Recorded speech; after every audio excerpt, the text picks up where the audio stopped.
ভালোবাসা তো অনেক দেখেছি, তবে সবার ভালোবাসা এক নয়। কেউ কেউ কেউ আছে কাউকে ভালোবাসলে মুখ ফুটে বলার সাহস পান না। আবার কেউ কেউ একবার প্রপোজ করলে যদি তাকে গ্রহণ বা অ্যাকসেপ্ট না করে তাহলে তার মুখের দিকেও তাকান না। আবার কেউ কেউ আছে তাকে অ্যাকসেপ্ট না করলে তার মুখটাই পুড়ে দেন অ্যাসিড দিয়ে। তবে এ এক ভিন্ন ভালোবাসার গল্প। ইন্ডিয়ান বলিউড অ্যাক্টর এর প্রেমের কাহিনী। বরুণ ধাওয়ান, তাকে কেই বা না চেনে? আমরা সাধারণত সিনেমায় কিংবা টিভি কিংবা মোবাইলের স্ক্রিনের সামনে যা দেখতে পাই তা সবসময় সত্যি হয় না।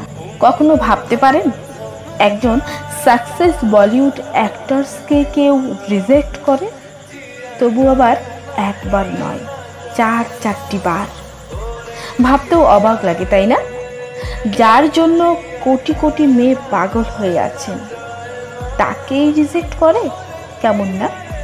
তিনি চাইলেই অসংখ্য সুন্দরী মামুনিদের নিয়ে থাকতে পারতেন, কিন্তু তা তিনি করেননি। একটি মেয়েকে 4-4টি বার প্রপোজ করেছিলেন এবং সেই মেয়েটি 4-4টি বার তাকে রিজেক্ট করেছেন। তবুও লেগেছিলেন তার প্রতি, তবুও ভালোবাসা কমেনি তার জন্য। প্রথমে দেখেছেন তাকে যখন তার বয়স মাত্র 12 বছর। তিনি যখন ক্লাস 6-এ পড়েন তখন থেকেই তাকে পছন্দ করতেন। তিনি আর কেউ নয়, নাতাশা দালাল, যিনি একজন ফ্যাশন ডিজাইনার। নাতাশা এবং বরুণ ধাওয়ান একসাথেই পড়াশোনা করতেন একই স্কুলে এবং তাদের শৈশবও কেটে যায় একসাথে। ছেলেবেলার বন্ধু ছিলেন তারা খুব ভালো বন্ধু ছিলেন। করিনা কাপুরের রেডিও শোতে বরুণ প্রকাশ করেছিলেন যে কিভাবে তিনি ক্লাস 6 থেকে নাতাশার সাথে প্রথম দেখা হয়েছিল। তার পাই টু পাই প্রত্যেকটা কথা মনে আছে। এরপর ক্লাস 6 থেকে ক্লাস 12 পর্যন্ত তারা দুজনের ভীষণ ভালো বন্ধু ছিলেন।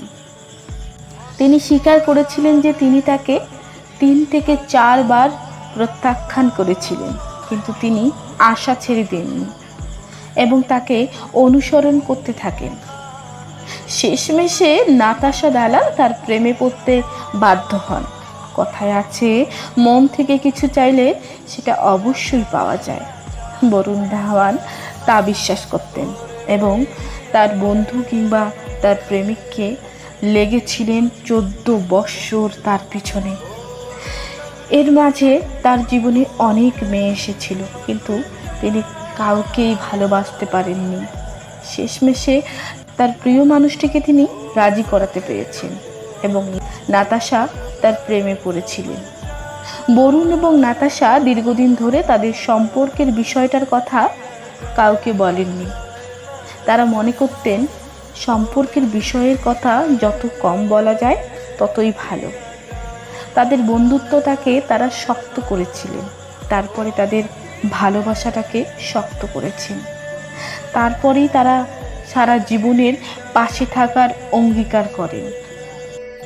অবশেষে তারা দুজনের সঙ্গী হিসেবে থাকার অঙ্গীকার করে। বরুণ ও নাতাশার সম্পর্কের কথা বলতে শুরু করে এবং তাকে বরুণ ও তার পরিবারের সাথে কয়েকবার অনুষ্ঠানেও দেখা যায়। এরপর থেকেই বরুণ ও নাতাশার জুটিকে সবাই পার্টিতে কিংবা পার্সোনাল উৎসব উদযাপন কিংবা একসাথে ছুটি কাটাতেও দেখা যায়। তবে বরুণ ও নাতাশা দুজনেই ভিন্ন ভিন্ন মানুষ। তাদের পছন্দ কিছুটা হলেও ভিন্ন, কারণ বরুণ ধাওয়ান ছিলেন একজন ফিল্ম স্টার এবং নাতাশা একজন ফ্যাশন ডিজাইনার। বরুণ সবসময় লাইমলাইটে থাকতেন আর নাতাশা লাইমলাইট থেকে দূরে থাকতে পছন্দ করতেন এবং স্বাচ্ছন্দ্য বোধ করতেন। তিনি বলেন, সে একজন সাদামাটা মেয়ে, সে একটি সাধারণ বাচ্চা এবং সে কেবল একটি স্বাভাবিক জীবনযাপন করতে চায় এবং তাকে রক্ষা করা আমার কাজ। বরুণ আগে একটি সাক্ষাৎকারে IANSকে বলেছিলেন। বরুণ বলেছিলেন, আমি তাকে দেখেছিলাম এবং আসলে যখন আমি তাকে দেখেছিলাম তখন মনে হয়েছিল যে আমি তার প্রেমে পড়েছি। আমি যতই তাকে দেখতাম ততই তার প্রেমে পড়তাম। তিনি আরও বলেছিলেন, আমি তার সাথে আছি কারণ তার নিজস্ব ব্যক্তিত্ব রয়েছে, তার নিজস্ব কণ্ঠস্বর রয়েছে, যা সে যা করতে চায়, জীবনে অর্জন করতে চায়, তার সাথে অত্যন্ত শক্তিশালী। অবশেষে 20 বছরের বন্ধুত্ব, 14 বছরের প্রেমের পরে বিয়ে করেছিলেন তারা। অভিনেতা বরুণ ধাওয়ান ও তার কলেজের সময়ের প্রেমিকা ফ্যাশন ডিজাইনার নাতাশা দালাল। এর মাঝে বরুণের লাইফে কম মেয়ে আসেনি, কেউ শুভাকাঙ্ক্ষী হয়ে, কেউ বা তার খ্যাতি দেখে। কিন্তু সব কিছুকে ছাপিয়ে নিজের মানুষটাকে বিয়ে করা, এতদিন আগলে রাখা চারটেখানি কথা নয়। আসলেই সত্যিকারের ভালোবাসাগুলো বোধহয় এরকমই হয়, যেখানে ইগো কাজ করে না, ছ্যাঁচড়ামি করতে মজা লাগে, ভরসার হাত বাড়িয়ে দিতে ভালো লাগে।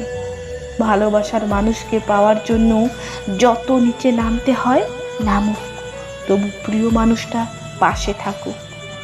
ভালোবাসার মানুষটার জন্য যত কষ্ট, যত যন্ত্রণা হয় হোক, তবু প্রিয় মানুষটা পাশে থাকুক। সবার ভাগ্যে ভালোবাসার মানুষ জোটে না। বরুণ ধাওয়ানের মতো সব প্রেমিকের ভালোবাসাগুলো পূর্ণতা পাক সব সত্যিকারের ভালোবাসাগুলো। এভাবেই থেকে যাক প্রিয় মানুষগুলো। কেমন লাগলো আপনাদের বরুণ ধাওয়ানের প্রেমের কাহিনী? অবশ্যই আমাকে কমেন্টে জানাবেন। এরকম প্রেমের কাহিনী জানতে চাইলে আমাকে কমেন্টে জানাবেন। ধন্যবাদ। ভালো থাকবেন, সুস্থ থাকবেন। আল্লাহ হাফেজ।